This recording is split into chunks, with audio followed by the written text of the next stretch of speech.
Атақты Сарыағаш шипажайы. Мынау Сарыағаш арасаны, яғни орысшалап бювет дейді. Осының ішінде адамдар минералды Сарыағаштың суын ішеді. Айналасы осындай. Өте әдемі жер. Осы жер 1959 жылы ашылған екен.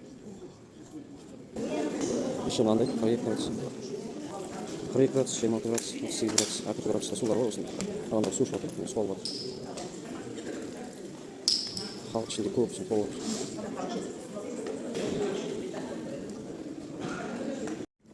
Айналасы осындай. Сарыағаш қарасаны. Осында керемет жерлер бар ішінде.